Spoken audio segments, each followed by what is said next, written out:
I don't want to be at my wake. I want there to be a Muppet version of me in the casket instead of my body. It's the Harry Potter Puppet Pals. Oh my God, yeah. But just a little puppet of me in the casket. A little goth emo girl. Yeah, you can't react to it. You have to act like you can't act like you're just like sincerely cry over it. I got you. True friend would do this. I'm gonna get you and like a few other people to be like in on it and be like, oh my God, and she's so beautiful. Are people gonna think that I'm crazy then? Well, if other people go along with it, we gotta make it a prank. Okay. And then coffin torpedo. Have you ever wondered what it's like to perform an autopsy? Ever wanted to know how accurate your favorite crime drama is? If you're brave enough, join us inside the morgue. Hey everybody, and welcome back to Inside the Morgue. We are your pathology duo, death investigating duo, Jess and Alice. And more importantly, we are your favorite podcast hosts, or we better be. That's a threat. I'm looking at you. We're looking at you. So before we get into today's topic for our mini episode, I just want to give a shout out to Young Chunk and our lovely producer, Dylan. Dylan, if the people want to record with you, how can they do that? All they got to do is email me, dylan@youngchunk.com, and let me know what you want to do in the podcasting world. Start a podcast, get your podcast up to the next level, production-wise. Yeah, either way, we'll have a blast. Yeah, you will. It's a lot of fun. It's so much fun that I'm on 2 podcasts with you. We can't like things in a chill way. I can't like things in a chill way. One of those things is podcasting. So for today's mini, we mentioned this in our last mini when we were talking about coffin torpedoes, which if you haven't listened to the episode, please go check it out. It's one of the hardest times I've laughed while recording a podcast. It's a blast, no pun intended. We talked a little bit about postmortem photography, and that made us want to do a deeper dive into this is also just a crazy topic. Yeah, and we're not talking about like forensic postmortem photography like we do. We're talking about Victorian era postmortem photography, when photography was brand new and people didn't have a lot of pictures together. So when somebody died, they would sometimes just pose them in either a photo studio or at home just to take portraits of them. Family picture. Which seems really morbid to us now. But we'll get into why they did it and why it wasn't so morbid to them then. So let's get into it. Another reason why I love Victorian era. It was so spooky all the time. So obviously it's no secret that the Victorian era was a macabre time in today's standards. And the mortality rates were really high because diseases were so rampant. So people of that day and age, they were quite familiar with the concept of death. And they had a much different relationship with death than we do today. They came up with very creative ways to remember their past loved ones. One of those ways being postmortem photography to immortalize their loved ones after they had already died, hence the postmortem part. And for many people in this time, postmortem portraits were their first experience with photography. This new technology allowed them a way to immortalize their dead loved ones, many of whom had never been photographed when they were alive. It's crazy because like photographs are just so a part of our everyday lives now. Right. Seriously, cameras we are around them all the time. I also think one of the reasons I'm so obsessed with like Victorian era stuff is like I feel like my appreciation and obsession with death would make sense. Like, I wouldn't be a weirdo for being like, I think about death a lot. To be like, yeah, us too. Do you guys ever think about dying? Do you guys ever think about dying? You're like, yeah, all the time, literally every day. So to get into why postmortem photos were such a hit in the 19th centuries, we kind of have to get into what a phenomenon the invention of photography actually was. So the first successful form of photography was called a daguerreotype, which I might be pronouncing wrong, but I think that's it. And it was named for Louis-Jacques Monde Daguerre of France, who invented the technique in collaboration with Nicéphore. I didn't take French in high school, guys. I'm sorry. Niepce in the 1830s. And they discovered that if a copper plate coated with a silver iode was exposed to light in a camera, then fumed with mercury vapor, and fixed by a solution of common salt, a permanent image could be formed. So this new and exciting medium became a way to capture life's big moments And unfortunately, in the 1830s, one of those big moments of life was actually the death of a loved one. So this was the start of postmortem portraits. Now today, the idea of a postmortem portrait seems really disturbing when you think about it. Yeah. But we have the ability and technology to get plenty of photos of our loved ones while they're still alive. But for the people living in that 19th century time, these portraits were a comfort during times of unimaginable grief. And even before the 19th century, the concept of creating a postmortem portrait long predated photography. But for a time only the wealthy could afford, these people were the only ones that could afford hiring like the artists and the painters to create portraits of their loved ones while they were still alive. Can you imagine painting a dead person? Which is crazy. Yeah. I as an artist, I would feel so uncomfortable, but I know that's like they were just getting a paycheck. They were doing what they could to get money. They probably weren't even uncomfortable though, because it was like the norm. Yeah, for them. But it's just imagine like the time that it took to do a photo back then was already long because you had to sit still for a while. But like to do an actual painting, I feel like they would be decomposing on the spot. Oh my god! Hopefully, it wouldn't take that long to paint. How quick can you paint? Come on! He died last week. We gotta get this done. So photography allowed people who were less wealthy to get a post-mortem image as well. And back then, most people didn't live past their 40s. And when diseases spread, infants and children were the ones most vulnerable because vaccines and antibiotics had not been invented yet. Photography gave people a way to commemorate the memory of their loved one, often depicting mothers cradling their deceased children or fathers watching over their children's deathbeds. Mm-hmm. And with this, remind me of, and I think we get into it a little bit later, is so yeah, it seems morbid now to look back and be like, oh my god, they were photographing dead people posed in like living positions. And it's like, yeah, but now we have such easy access to photos. We can take pictures every day of everyday activities and like take pictures with our loved ones whenever we want. But even still, it's very common at wakes and funerals to make collages of photos of people when they're alive, because that's what we look back on. We look back on photos together. We look back on videos together. And I was just at a funeral, there were 4 huge boards of pictures of my great aunt and like all of me and my cousins and like her sister who had passed. Yeah, it's how we remember and commemorate people, and they just didn't have as easy access to photos as we do today. So it wasn't as macabre to them.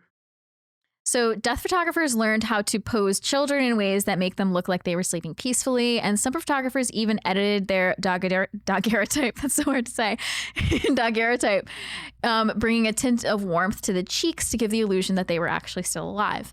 And in some postmortem photos, the deceased were even posed sitting in a chair to make it seem as though they were still alive. And they would sometimes use props to support the bodies in a more natural standing position. We have to try and find a photo of one of these. I saw it in the article that I was reading of like, it's chilling to see. It's kind of just like the invention that just like propped somebody up. It was very fascinating to see. But like when you saw, there was a picture of the invention itself that just propped somebody in a standing position and then the body standing, and I was like, it kind of just does look like a dude standing. Like it was weird. So I mean, weird to me today, but it was very, very normal in Victorian era England, or not just England, just Victorian era. I always picture England when I'm thinking Victorian era is only England. It's only England. I'm so sorry. That is no Victorian era culture. Yeah, it kind of is, and I feel bad. So this form of photography may seem morbid or even ghastly to us today, but it was in fact easier to photograph a deceased subject as opposed to a living subject because they don't move. And early cameras had very, very slow shutter speeds. And if you know photography, you know the slower the shutter speed, the blurrier the image can come out. You want like a quick shutter speed to get the image quickly. But yeah, if it's a very slow shutter speed, they have to be so still to get a clear photo. So for this reason, some people, when they're looking at postmortem photos from the Victorian era, they can actually tell what is a postmortem photo and what isn't, because a normal photo from the 19th century, I'm saying normal in our terms today, meaning there's no dead people in them, they kind of look a little blurry because like you can't sit perfectly still all the time. Whereas you're gonna like move just slightly. Yes, like I do all the time here. But somebody who is deceased clearly isn't fidgeting, and the photo will be a little bit more crisper. So another difference between postmortem photos and typical like living portraits is that living portraits are typically taken in a photo studio, and sometimes postmortem photos were too, but a lot of postmortem photos were done in the decedent's home, just as part of like either post with the family or just standing in their house. It's very interesting. Making it nicer for the family to like have that as like a memory of them. Yeah. So as postmortem photography trend really took off, families put extra effort into preparing their dead loved ones for these portraits. This included doing their hair and their makeup, dressing them in their best clothes, and sometimes even opening their eyes for photos. And some photographers even offered to paint eyes open on the photos after it was captured. And sometimes family members and photographers would decorate the scene so it was like known that it was a postmortem photo. For example, flowers being laid around the decedent, or sometimes an hourglass or a clock was placed next to the photo, or placed in the photo, which was a symbol of death and time.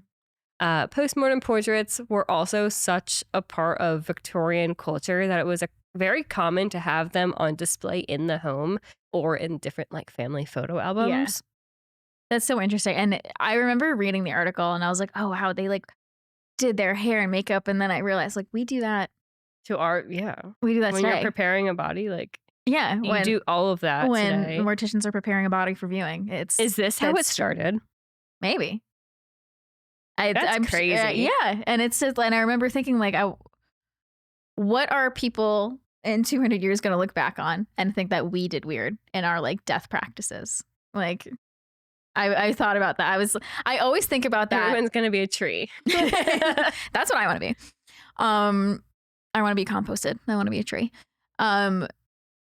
But I think about that a lot whenever I read about Victoria era medicine or Victoria era things. And I'm always like, this is crazy. I can't believe people did this. And I'm when like, they didn't use gloves when they didn't for use gloves, surgeries. because they didn't know. And I'm like, what don't we know now that like in a few decades, people are gonna be like, I can't believe in the 2020s, these idiots, the 2020s, they used to do that. And I want to know so bad. What do you think it'll be? I think people are going to look back on COVID and be like, this was so preventable. Ooh, she said it. Ooh. Yeah.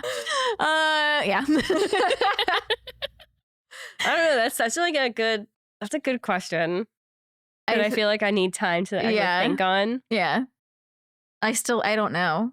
Let us know in the comments if you have any suggestions of what might be weird when people look back 200 years later. What do you think is normal to us now when we're grieving, or how we process death that will seem so bizarre in like 100 years? Let us know. I'm really curious. So a big part of the reason why postmortem photos were not seen as taboo is because death was such a part of everyday life back then that it was not hidden as much from the public like it is today. So like a lot of people had very elaborate mourning rituals, which included these photos to help them process grief. It was also like they saw death all the time. It was literally everywhere. All around them. It was literally everywhere.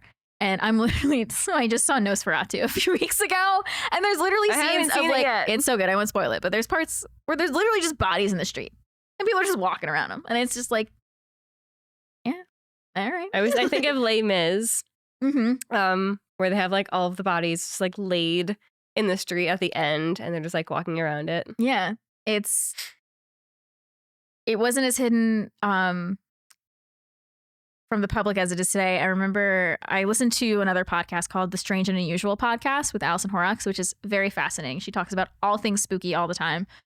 And she touched on how they weren't as taboo about death because it wasn't hidden in like hospitals and stuff. A lot of people died in their own homes. And then the wakes were even in their own homes. Like, and in some cultures, they still are.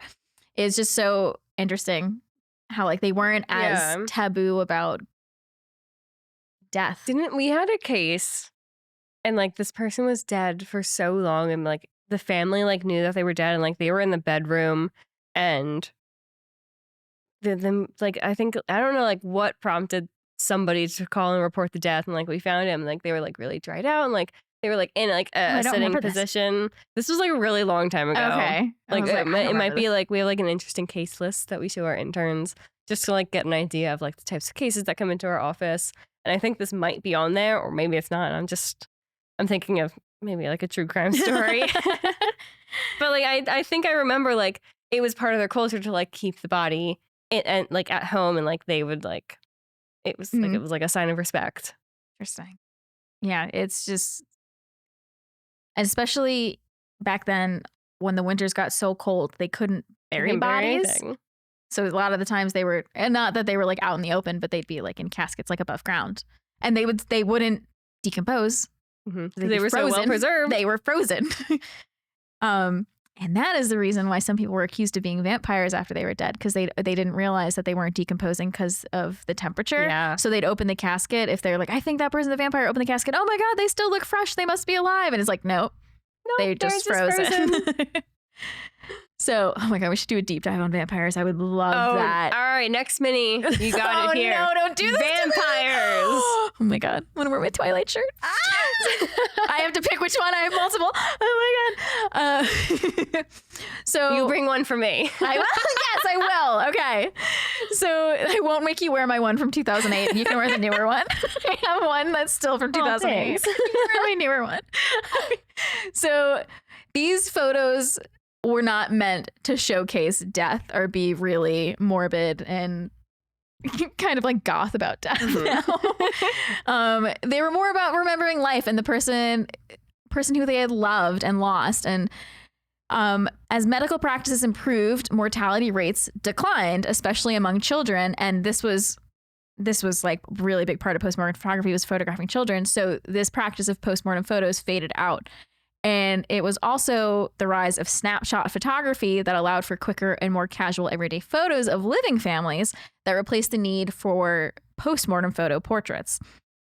So these medical and technological advancements, along with changing attitudes around death, brought about the end of these types of photos.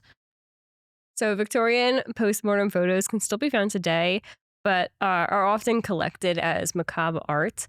The original intention behind them was heartfelt and sincere, but now we view them as eerie but fascinating artifacts of a different time, which everything about Victorian era medicine is just so eerie but fascinating. Yeah. In like every sense. Yeah. So through these photos, we can get a glimpse into the world of Victorian death practices, their mourning practices, and even their deaths were not hidden away from the public eye. They were displayed with pride, emotion, and most of all, love. Quote from one of the articles we read from historytimemachine.com, quote, "These photographs allowed families to capture one last moment with their loved ones, often posing them as if they were still alive, reminding us that death was not the end of love, but a final opportunity to preserve it." Which is so beautiful. I love that. And we've talked about this. It was on another mini when we were doing, we were playing Morbid Curiosity. And one of the questions was, how would you explain grief to someone who's never experienced it? And I kind of said the same thing. I stole it from WandaVision and Fleabag.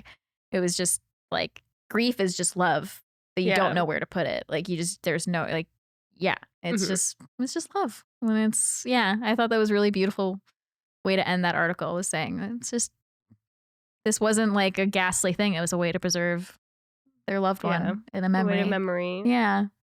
Yeah. But now, I have a question. Would you collect postmortem photos? No. Me either.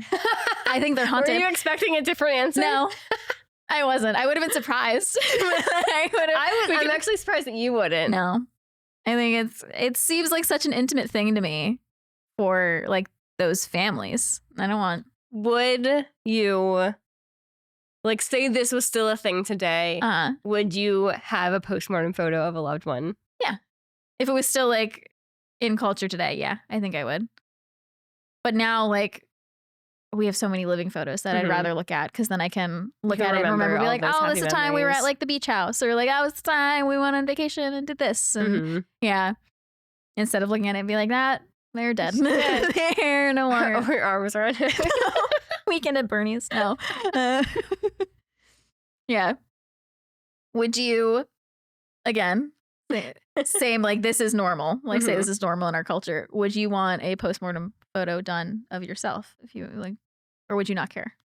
I mean, obviously, like we're dead, but I like, don't think I would. no. You?